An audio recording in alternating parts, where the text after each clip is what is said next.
की लड़ाई लड़ी गई थी और उस लड़ाई में 70 लोग।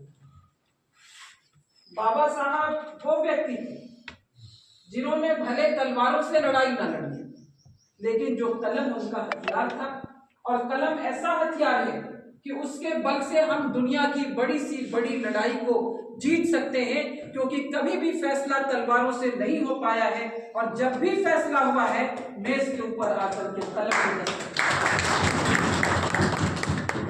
वो बाबा साहब जिनका विश्वास था, क्योंकि मैं इसलिए आपसे कह रही हूं कि बाद में उन्होंने बौद्ध धर्म को अपनाया, अंगीकार किया, लेकिन उनका जन्म जब हुआ था तो वो जन्म तब वो हिंदू धर्म में उत्पन्न, और शायद उन्होंने भगवान कृष्ण का जो गीता में संदेश था कि न माम कर्माणि लिम्पन्ति न मे कर्मफले स्पृहा इति माम यो अभिजानाति कर्म भिन्न सा बध्यते, अर्थात मैं कर्मफल की चाह नहीं करता हूं, केवल निष्काम कर्म में विश्वास रखता हूं। उसको अगर अपने जीवन में किसी ने उतारने का कार्य किया था तो वो बाबा साहब भीमराव अंबेडकर।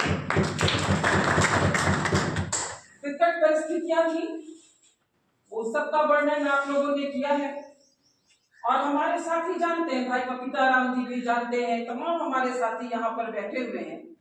बहुत से लोगों को अपने जीवन में कठिनाइयों का सामना करना पड़ा, लेकिन बिम्बल जी बैठे हैं, हमारे तमाम साथी यहाँ पर हैं, और सत्यम जी ने बहुत अच्छा, हम कह सकते हैं उसे हृदय स्पर्शी भाषण दिया था, हृदय की आवाज थी।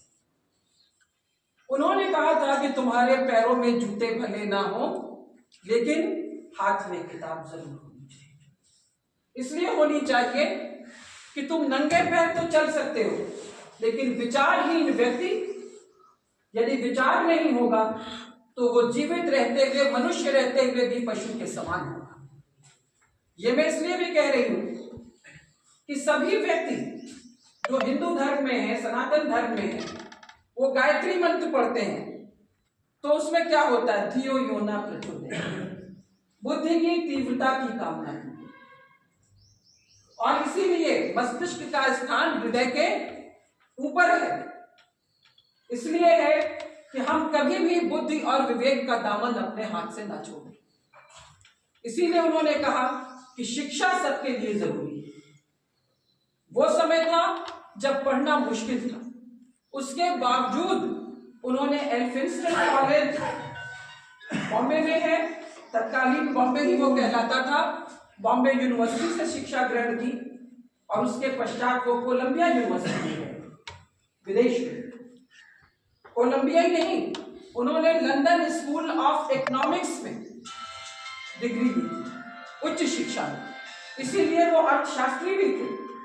ये अलग बात है कि देश उन्हें एक राजनेता, और हम कह सकते हैं वकील, चूंकि बार लॉ किया था, उसके रूप में ज्यादा जानता है, लेकिन वो महान अर्थशास्त्री भी थे, और रुपए के ऊपर उन्होंने थीसिस लिखी।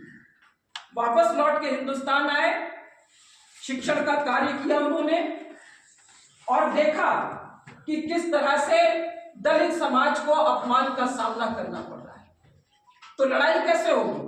उन्होंने लड़ाई की, साप्ताहिक पत्रिका निकाली थी मूक नायक। मूक नायक था, हृदय के अंदर ज्वाला प्रज्वलित थी, अपमान की ज्वाला, लेकिन उन्होंने कहा कि इस अपमान की ज्वाला को प्रतिशोध में नहीं बदलना है, अपमान की ज्वाला को मान और सम्मान में बदलना है, और ये जाएंगे तो मिलेगा।